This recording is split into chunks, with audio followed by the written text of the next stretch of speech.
जैसे 80-90 साल के जो लोग हैं, या जो मैंने पहले भी बताया कि जिनको डायबिटीज है या जिनको बीमारियां हैं या स्टीरॉयड खा रहे हैं बहुत टाइम से, उनके लिए जरूरी है कि इस समय भीड़ भाड़ के इलाके में ना जाए। और जिसको ये खांसी, सांस की तकलीफ और वायरल तरह की इलनेस है, वो ये मेटान्यूमो वायरस हो सकता है। ये ना सोचें कि मैं तो विदेश गया नहीं तो मुझे कैसे हो सकता है, क्योंकि ये वायरस हमेशा है हमारे आसपास। एक तो ये है कि क्योंकि एक नया वायरस है और चाइना से आ रहा, तो इसलिए उस वजह से बहुत ज्यादा पैनिक क्रिएट हो रहा है कि एक कोविड वाली कहानी जो 5 साल पहले हुई थी, जिसमें कि 70 लाख से ज्यादा लोग मर गए थे, तो ऐसा तो नहीं है कि हिस्ट्री रिपीट होगी और फिर हम उस लॉकडाउन की सिचुएशन में पहुंच जाएंगे, क्योंकि वो भी आरएनए वायरस था, ये भी आरएनए वायरस था। वहाँ वो भी चाइना से शुरू हुआ था, ये भी चाइना में जो वीडियोज आ रहे हैं कि वहाँ पर बहुत सारे केसेस हैं और जो डेथ्स हो रही है और क्रीमेटोरियम भर गए हैं और हॉस्पिटल्स भर रहे हैं, पीपीई में फोटो दिखाई जा रही है। लेकिन मैं आपको शालिनी बताना चाहता हूँ कि ये एक साधारण वायरस है।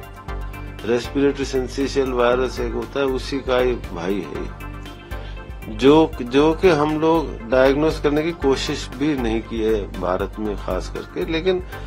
जैसे कि मैंने बताया कि 2001 में नीदरलैंड में सबसे पहले इसको डिटेक्ट किया गया था, साइंटिस्ट ने कल्चर किया था इसको। उसके बाद ये इस पे जो स्टडीज हुई हैं उसके बारे में बताऊं कि जो बच्चे होते हैं 5 साल से छोटे, खास करके 2 साल से छोटे बच्चे, उनको ये ज्यादा ग्रसित करता है और 5 साल की उम्र तक पहुंचते पहुंचते 90 से 100% बच्चों में एंटीबॉडीज होती है, मतलब उनको किसी स्टेज पे इन्फेक्शन हो चुका है। लेकिन उन बच्चों में भी ये जनरली तो बुखार करता है, खांसी करता है, बच्चा थोड़ा खाना पीना स्लो कर देता है, लेकिन 16% बच्चों में कन्वल्सिव फिट भी आता है, मतलब ब्रेन में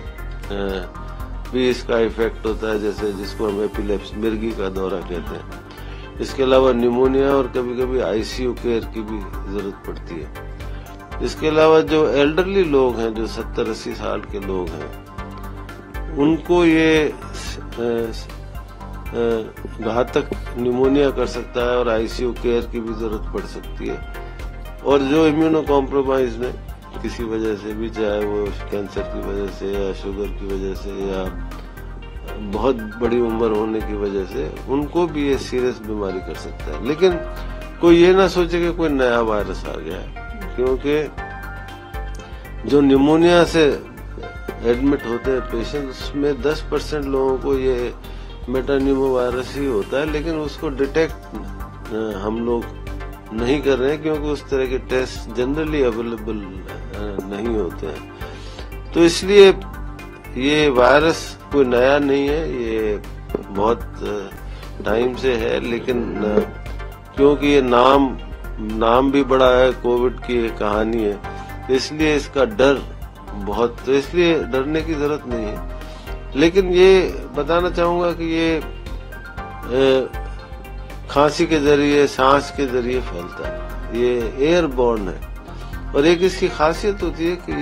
ये वायरस कहीं भी मल्टीप्लाई नहीं करता, सिर्फ लंग्स में ही मल्टीप्लाई करता है। ऐसे नहीं है कि पानी में है तो मल्टीप्लाई करे, जैसे कई जीवाणु होते हैं वो किसी सब्जी में मल्टीप्लाई करते हैं या किसी शुगर में मल्टीप्लाई करते हैं, ये सिर्फ रेस्पिरेटरी ट्रैक्ट में ही मल्टीप्लाई करता है, तो कंट्रोलेबल है मतलब। लेकिन दूसरा ये कि ये कमरे में अगर किसी ने खांसा और उसको ये इन्फेक्शन है, तो वो वायरस कमरे में 6 घंटे तक जिंदा रहेगा। मतलब अगर उसको टेबल पे खांस दिया उसने, तो टेबल को किसी ने छुआ तो उसको, तो इसलिए ट्रांसमिशन जो होता है वो डायरेक्ट खांसी या सांस के जरिए होता है, और फोमाइट्स जिसको कहते हैं नॉन लिविंग थिंग्स में, उससे